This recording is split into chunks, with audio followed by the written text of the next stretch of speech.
El arte herético de rehabilitar herejes, Antonio Rosmini. El Salmo 135, 16 ya describía la situación de las muchedumbres actuales, diciendo, tienen ojos, y no ven, tienen oídos, y no oyen, tampoco hay aliento en su boca, porque, en efecto, son multitud los que oyendo los errores de Bergoglio o viendo las acostumbradas communicatio in sacris de Ratzinger o Boitila, parecen que son mudos, o que carecen de aliento sus bocas para confesar lo evidente, que estos tres, y muchos miles de obispos más difunden el error y la herejía, y a lo único que alcanzan, es a decir, pero aún no ha negado la Inmaculada Concepción de la Virgen María o algún otro dogma. Oh, cándidos, ¿acaso no sabéis que el oficio de estos es seducir? ¿Cómo podrían seducir si ofendieran groseramente el oído de los católicos? Estos no actúan así, sino de forma astuta, sibilina, con medias verdades, introduciendo alguna falsedad de forma sibilina, o silenciando lo esencial, son caballos de Troya que han traspasado las puertas de la fortaleza, y una vez tomado el poder de la plaza, propalan su dulce, pero mortal veneno, cual cantos de sirena que atrapan irremediablemente a los que temerariamente los escuchan, los cuales ya no tienen ningún mástil al que amarrarse para impedir ser abducidos irremediablemente. Para comprender cómo suenan los cantos de sirena de estos hurtadores de la fe católica, les dejo el riguroso artículo sobre el caso Rosmini, el cual describe con precisión, cual si fuera un bisturí en manos de un experto, cómo se rehabilita el error y la herejía, y al hereje. He aquí un mástil que permitirá al lector sujetarse férreamente a él, y le impedirá, a poco que saque consecuencias y principios, y aplique estos a tantas situaciones que les han de dejar forzosamente perplejos, que sea seducido por Pisinoe, la sirena persuasiva, o Telsiepia, la sirena que deleita el corazón. Tras la lectura atenta del siguiente caso, que duda cabe que el lector paciente no formará parte o estará, empero, en disposición de ello, por estar armado de los que señala el Eclesiastés 1 y 15 versión antigua, Vulgata Clementina o Vulgata Sistina, perversidi facil corriguntur et stultorum infinitus est numerus, es decir, los malvados difícilmente se corrigen, y es infinito el número de los necios. El caso Rosmini, el improprio. Auctori sensu, contra, una astuta distinción, de Joseph Ratzinger. Antonio Rosmini, condenado por el Santo Oficio, tanto él y como cuarto proposiciones de sus escritos. Nota, en anexo, al final del artículo, puede ver los cuarto errores de Rosmini. Condenadas por la Iglesia, a quien Ratzinger rehabilita, con el parabién de Juan Pablo II. Mons. Benini cuenta en sus Touria Sousia Alideia Chiesa, Historia Social de la Iglesia, a propósito de los arrianos, el grupo en el cual se distinguía el exiliado Eusebio de Nicomedia, de donde la denominación de grupo de los eusebianos, retractó su suscripción no de la doctrina de Nicea, sino de la condenación de Arrio, es decir, que pretendía que eso no era la doctrina arriana que había condenado el concilio.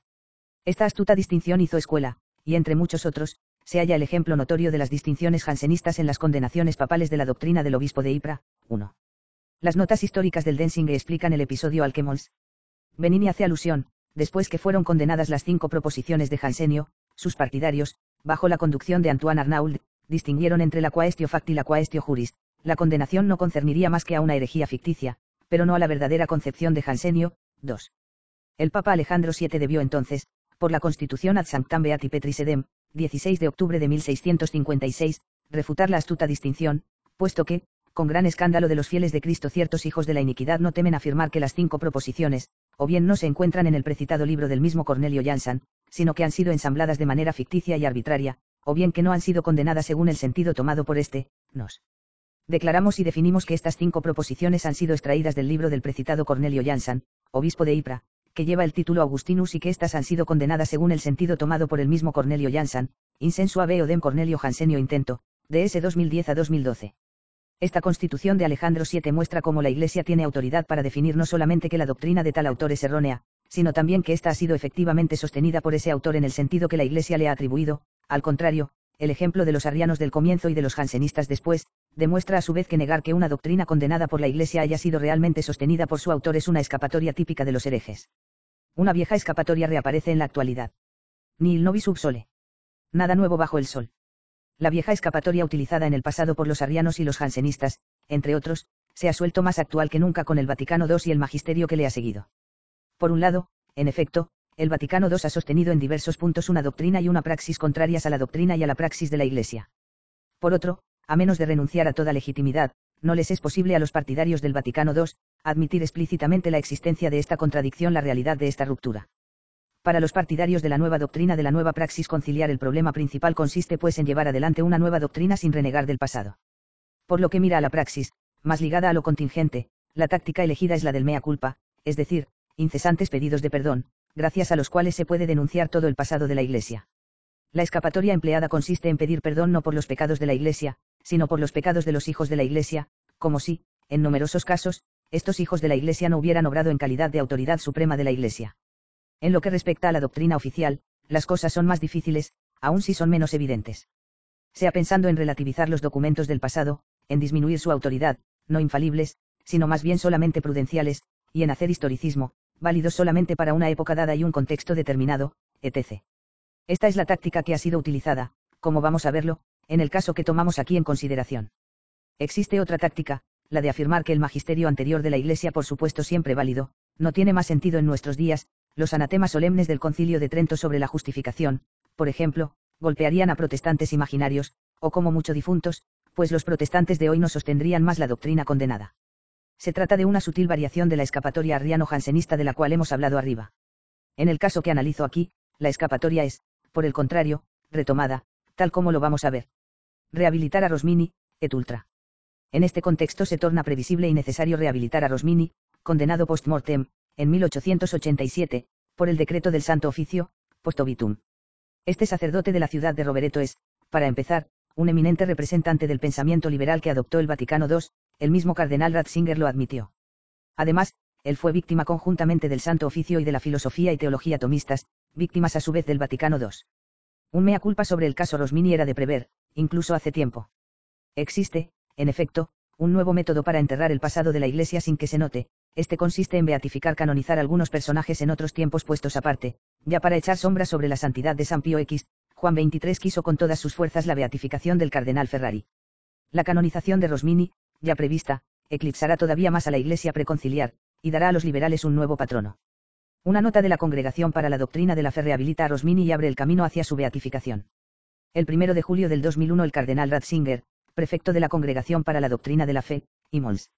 Bertone, el secretario, suscribieron una nota sobre el valor de los decretos doctrinales respecto del pensamiento y las obras de Antonio Rosmini Servati. El Osservatore Romano, el 2 de julio de 2001, la Doc. Caz, 5 a 19 de agosto de 2001, número 2253, p. 725 a 726. La nota, como lo recuerda la postulación de Rosmini, responde al texto presentado por el postulador general en diciembre de 1999 con la finalidad de esclarecer la cuestión rosminiana, en referencia particular al decreto post obitum, como lo había pedido en el decreto del 22 de febrero de 1994 cuando el prefecto de la Congregación para las Causas de los Santos de la época concedió el nihil obstat de parte de la Santa Sede a la apertura de la causa de beatificación del siervo de Dios. Antonio Rosmini. El decreto en cuestión determinó que, la Congregación para la Doctrina de la Fe debía ser interpelada de nuevo a propósito del juicio doctrinal definitivo sobre el tema. 3. De todas formas, la respuesta positiva de la Congregación para la Doctrina de la Fe no podía faltar después de que Juan Pablo II, el mismo año 1999, publicó la encíclica Fides et Ratio, en la que Rosmini se encuentra incluso entre los pensadores más recientes en los que se realiza un reencuentro fecundo entre el saber filosófico y la palabra de Dios. 8. Juan Pablo II debe pues ser considerado como responsable de esta rehabilitación de Rosmini, tanto por haberlo solicitado por la encíclica Fides et Ratio, como por haber personalmente aprobado la nota de la Congregación para la Doctrina de la Fe. 4. La rehabilitación era pues necesaria, pero ¿cómo realizarla? La distinción exhumada para rehabilitar a Rosmini y enterrar sin decirlo al magisterio de la Iglesia. Establecido esto, pido al lector recordar lo que se dijo al comienzo de este artículo sobre la táctica de los herejes para quitar todo valor a un decreto de condenación de la Iglesia. Esta táctica consiste en afirmar que este decreto condena una herejía ficticia, imaginaria, en realidad nunca sostenida por el autor al que se atribuye esta doctrina. Y esto es lo que ha hecho la Congregación para la Doctrina de la Fe. He aquí, en efecto, el argumento esencial de la nota, expresado en los números 6 y 7 del documento. Además, se debe reconocer que un estudio científico global, serio y riguroso del pensamiento de Antonio Rosmini, que se ha expresado en el dominio católico por parte de teólogos y filósofos pertenecientes a escuelas de pensamiento diferentes, ha mostrado que estas interpretaciones contrarias a fe y a la doctrina católica no corresponden en realidad a la auténtica posición de Rosmini. La Congregación para la Doctrina de la Fe, luego de un profundo examen de los dos decretos doctrinales promulgados en el siglo XIX, y tomando en cuenta los resultados proporcionados por la historiografía y la investigación científica y teórica de estas últimas décadas, ha llegado a la siguiente conclusión: se puede considerar actualmente que están en adelante perimidos los motivos de preocupación y las dificultades doctrinales y prudenciales que determinaron la promulgación del decreto post obitum de condenación de las 40 proposiciones extraídas de las obras de Antonio Rosmini. Y eso debido al hecho que el sentido de las proposiciones, tal como fue comprendido y condenado por este decreto, no pertenece en realidad a la auténtica posición de Rosmini, sino a algunas posibles conclusiones de la lectura de sus obras. Tal es la sustancia de la nota sobre Rosmini. Las 40 proposiciones fueron condenadas porque se hallaban en una óptica idealista, ontológica y en un sentido contrario a la fe y a la doctrina católica, número 7. Pero, en realidad, este no era el pensamiento del autor, Antonio Rosmini Servati. El decreto de condenación de Rosmini afirma lo contrario de lo que sostiene la nota de rehabilitación, la cual contradice entonces al magisterio de la Iglesia. Pero el Santo Oficio convocado y aprobado por León XIII condenó verdaderamente 40 tesis extraídas de las obras de Rosmini, sin comprometer su autoridad también en el hecho de que las dichas tesis reflejan el pensamiento de Rosmini. Recordamos al lector que, después de la Constitución ad sanctam de Alejandro VII citada arriba, es cierto que la Iglesia puede, no solamente condenar proposiciones, sino también definir que esas proposiciones están realmente contenidas en esta obra e incluso que las proposiciones en cuestión están condenadas en el sentido entendido por el autor. La autoridad de la Iglesia, comprometida en un decreto de este género, se extiende también al siguiente hecho, que las tesis condenadas han sido condenadas justa y precisamente en el sentido entendido y querido por el autor, y no en el sentido atribuido por terceras personas o por la Iglesia. Ahora bien, he aquí que esas son las palabras del famoso decreto post obituum calificado como perimido por la nota de la Congregación para la Doctrina de la Fe. La santidad de nuestro Señor León XIII Papa por divina providencia, aquel que lleva en el corazón por encima de todo, que el depósito de la doctrina católica sea conservado puro y exento de error, ha encargado al Sagrado Consejo de muy eminentes cardenales, inquisidores generales en toda la República Cristiana, examinar las proposiciones denunciadas. La Suprema Congregación, habiendo pues como es costumbre, emprendido un examen de los más diligentes y procedido a la confrontación de estas proposiciones con las otras doctrinas del autor, sobre todo aquellas que se desprenden claramente de los libros póstumos, la Suprema Congregación juzga que deben ser reprobados, condenados, según el sentido tomado por el autor, las proposiciones siguientes que este decreto general, post obituum, reprueba, condena y proscribe efectivamente, sin por eso ser lícito a nadie el deducir que las otras doctrinas del mismo autor, que no están condenadas por este decreto, sean en manera alguna aprobadas. Después de haber presentado una escrupulosa relación de todo esto a la santidad de N.S. León XIII, su santidad aprueba, confirma el decreto de los eminentes padres y manda que sea observado por todos. 5. Esta cita muestra con evidencia que las 40 proposiciones de Rosmini fueron condenadas no solamente en sí mismas, o en el sentido que les fue dado fuera del contexto del pensamiento rosminiano en una óptica idealista, ontológica y en un sentido contrario a la fe y a la doctrina católica, como afirma la nota, en el número 7, sino improprio auctori sensu, en el mismo sentido del autor. Es la misma fórmula que aquella utilizada en 1656 para reafirmar que las tesis de Jansenio habían sido condenadas según el sentido tomado por el mismo, in sensu habeo dem, intento, 6. La contradicción entre un texto indiscutible del magisterio eclesiástico aprobado por el Papa León XIII, y la nota del cardenal Ratzinger aprobada por Juan Pablo II es absolutamente evidente e innegable. Vana tentativa para negar la contradicción invocando el precedente de 1854, cuando las obras rosminianas fueron retiradas del proceso. A. La influencia de los factores culturales. La nota de la Congregación para la Doctrina de la Fe recuerda, a su modo, como veremos, los precedentes respecto de la cuestión rosminiana. El magisterio de la Iglesia se ha interesado muchas veces, durante el curso del siglo XIX, en los resultados del trabajo intelectual del padre Antonio Rosmini Servati, 1797 a 1855. Puso en el Index 2 de sus obras en 1849, después lo declaró indemne de toda sospecha, por decreto doctrinal de la Sagrada Congregación del Index en la Opera Omnia, y ha condenado más tarde, en 1887 40 proposiciones extraídas de obras en su mayor parte póstumas y de algunas obras publicadas en vida, por decreto doctrinal de la Sagrada Congregación del Santo Oficio llamado Post Obituum, Dens 3201 a 3241. Una lectura aproximativa y superficial de estas diversas intervenciones podría hacer pensar en una contradicción intrínseca y objetiva por parte del magisterio en la interpretación del contenido del pensamiento rosminiano y su evaluación ante el pueblo de Dios, los 1 y 2. En efecto, según la versión presentada por la nota, el decreto de 1854, por el cual las obras de Rosmini fueron limpiadas de toda sospecha, atestigua el reconocimiento de la ortodoxia de su pensamiento y de sus intenciones declaradas. Efectivamente, si un decreto de 1854 había atestiguado la ortodoxia del pensamiento de Rosmini, mientras un decreto de 1887 condenaba 40 proposiciones, como nos quiere hacer creer la nota, sería difícil negar la existencia de una cierta contradicción intrínseca y objetiva, y esto, justamente en el magisterio más tradicional. La nota, que niega esta contradicción para poder sostener que ella misma no contradice el decreto de condenación de 1887, es en esa misma línea que se sitúa la presente nota sobre el valor doctrinal de estos decretos número 2, la nota, observamos, casi se complace en una presunta incertidumbre de la Iglesia, que en 1854 atestigua la ortodoxia del pensamiento de Rosmini, y en 1887 atestigua su heterodoxia. ¿Cómo explicar esta aparente contradicción? La nota lo explica a lo modernista, una atenta lectura, no solo de los textos, sino también del contexto y de las circunstancias de su promulgación. Número 2, permite a Ratzinger explicar la contradicción inventada por él. La condenación de L887 es debida a cambios de factores de orden histórico-culturales. Número 4, es decir, al resurgimiento del tomismo querido por León XIII. Así, Una condenación de orden doctrinal es reducida a una simple cuestión entre diferentes escuelas teológicas. El actual fin del neotomismo explica por qué las tesis consideradas en la época como erróneas, no lo son más en nuestros días. La nota hace historicismo, relativiza al magisterio con una operación que se podría aplicar no importa a qué texto del magisterio, incluso al más solemne, que el hecho de cambios de factores de orden histórico-culturales lo tornase así en adelante perimido. 7. B. Omisiones y falsificaciones a propósito del decreto de 1854. Si la contradicción entre los dos decretos, el de 1854, bajo Pío IX, y el de 1887, bajo León XIII, no se resuelve por la nebulosa explicación del contexto cultural, ¿cómo se resuelve? Debemos admitir con los partidarios más encarnizados de Rosmini del siglo pasado que hay contradicción y que León XIII no era papa. 8. En absoluto. En realidad, es la nota del cardenal Ratzinger la que con sus omisiones y sus falsificaciones coloca al lector ante un problema inexistente. He aquí la falsificación: afirmar que el decreto de 1854 había reconocido la ortodoxia del pensamiento de Rosmini. En cuanto a la omisión, esta consiste en no hablar por nada en el mundo de estos documentos del magisterio que niegan explícitamente esta falsa interpretación. Un poco de historia esclarecerá las ideas del lector. Después de la inclusión en el índex de dos obras de Rosmini en 1849, muchos católicos denunciaron a la congregación del índex su opera omnia publicada hasta entonces. Luego de que los censores examinaran sus obras durante 3 años, los cardenales decidieron, durante la sesión del 3 de julio de 1854, presidida por Pío IX, dimittantur, retirarla del proceso. 9. Pero, ¿qué interpretación dar a esta fórmula? Los amigos de Rosmini y el teólogo del Pontificio Tribunal interpretaron la decisión de los cardenales en el sentido de una tácita aprobación: la obra de Rosmini simplemente no se prohibía. 9.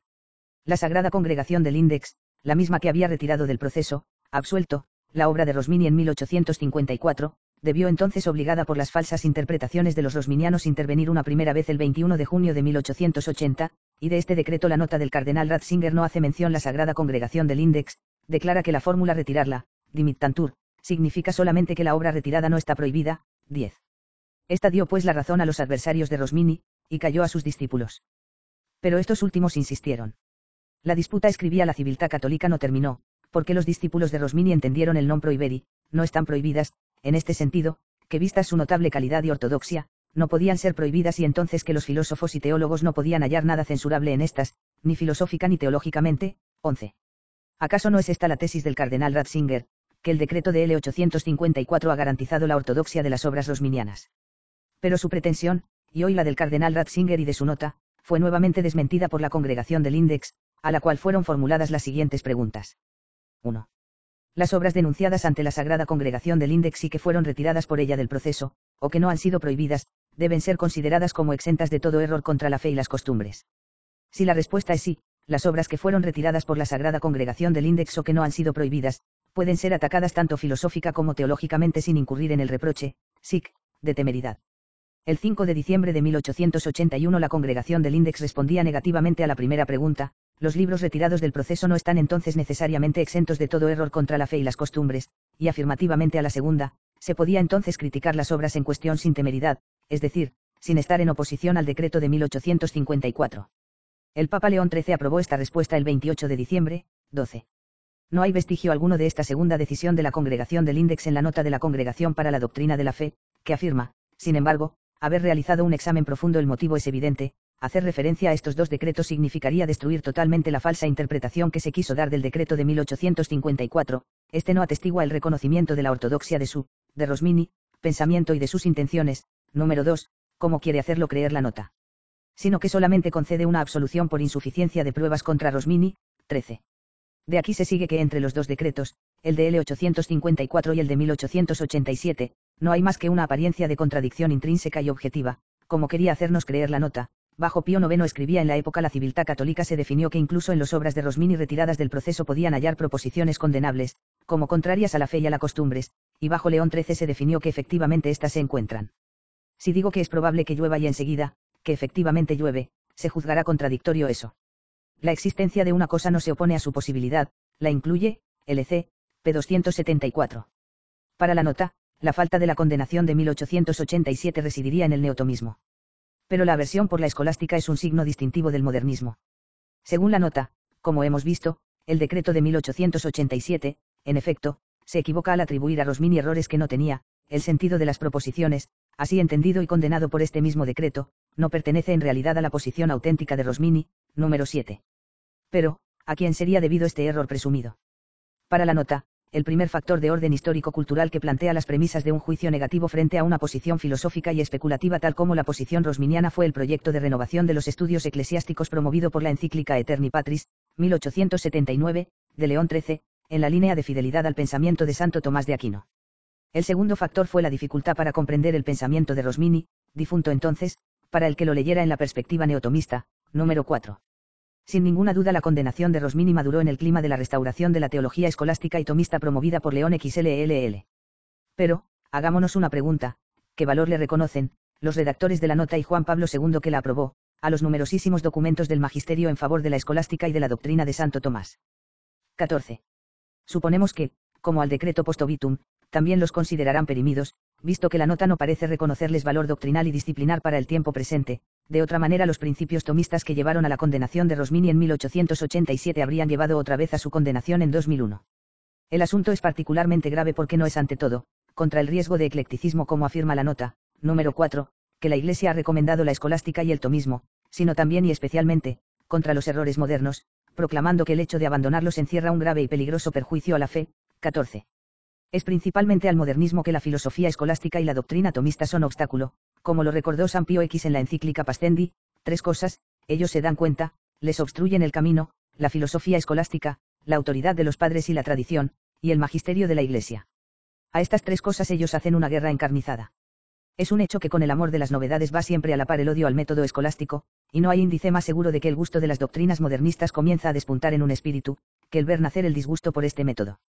La nota con un único y mismo golpe declara perimidos los 3 obstáculos al modernismo, escolástica, tradición y magisterio.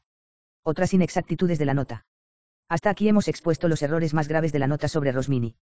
Pero todavía habría muchas otras cosas para decir, veamos 2. A. El decreto de 1887 no habría sido más que la expresión de una preocupación. El engaño de la nota se manifiesta igualmente en el intento de minimizar la condenación, reconocida, sin embargo, como tal, de 1887. Esta es presentada como una toma de distancia, número 4, un juicio negativo, número 4, que expresa las preocupaciones reales del magisterio, número 5, y los motivos de preocupación y las dificultades doctrinales y prudenciales, número 7. La nota afirma en particular que la profunda coherencia del juicio del magisterio en sus diversas intervenciones en la materia se verifica por el hecho de que este mismo decreto doctrinal post obituum no responde al juicio que correspondería a una negación formal de verdades de fe por parte del autor, sino que responde más bien al hecho que el sistema filosófico-teológico de Rosmini era considerado como insuficiente e inadecuado para conservar y exponer ciertas verdades de la doctrina católica. Por supuesto reconocidas y confesadas por el autor mismo, número 5. Sin embargo, si se lee el decreto post obituum, no se encuentra nada de todo eso. Si este no dice explícitamente, aunque no está excluido, que las proposiciones condenadas son heréticas, sin embargo sí dice que no son conformes a la verdad católica, y que en tanto tales están condenadas, proscriptas y reprobadas, no hay rastro de insuficiencia, inadecuación o de simple dificultad doctrinal y menos todavía, prudencial de la misma manera que ésta aumenta exageradamente el valor de la absolución de las obras hecha en 1854, haciéndola pasar por un certificado de ortodoxia. La nota disminuye el alcance de la condenación de 1887, disfrazándola de simple preocupación prudencial por una doctrina insuficiente. He aquí algo que ciertamente no denota gran honestidad intelectual. B. Las interpretaciones heterodoxas del pensamiento rosminiano serían atribuibles a no católicos. Siempre para restar gravedad a los errores de Rosmini y a la gravedad de su condenación, la nota atribuye las interpretaciones erróneas y alejadas del pensamiento rosminiano en oposición con la fe católica en una perspectiva idealista, ontologista y subjetivista a pensadores no católicos y a sectores intelectuales de la cultura filosófica laicista, influenciada por el idealismo trascendental o por el idealismo lógico u ontológico. Número 5. Pero, ¿era católico o no católico el autor del libro El Rosminianismo, síntesis de panteísmo y de ontologismo, escrito y publicado en 1881 con la aprobación del maestro del Sacro Palacio, teólogo del Papa? Es posible que todos, católicos y no católicos, se hayan equivocado cuando consideraron heterodoxo el pensamiento de Rosmini. Las ambigüedades de Rosmini, o cómo dorar la píldora. La nota admite, es verdad, que el pensamiento de Rosmini contiene ambigüedades y equívocos. Pero, si se cree que es así, ¿cómo se puede encarar la canonización de un pensador que permanece ambiguo o equívoco en la fe? Es pues de temer que estas concesiones, el pensamiento de Rosmini contiene ambigüedades, hayan sido hechas para dorar la píldora, para ser rápidamente olvidadas y enseguida volverse perimidas, mientras que permanecerá en la memoria la rehabilitación y la próxima beatificación de Rosmini. Conclusión, un documento de aparentemente menor importancia, en realidad grave y simbólico. Algunos pensarán que la cuestión de la cual nos hemos ocupado es de menor importancia, que hemos perdido el tiempo. Rosmini no era un impío, sino un sacerdote piadoso, además, continuamente sufrimos otros errores, por cierto más graves que la rehabilitación de Rosmini. Es verdad, existen hechos y documentos en sí más graves y escandalosos, pero aunque documento de aparentemente menor importancia, no es menos cierto que la nota representa una realidad grave y sintomática del aniquilamiento progresivo y disimulado del magisterio de la Iglesia.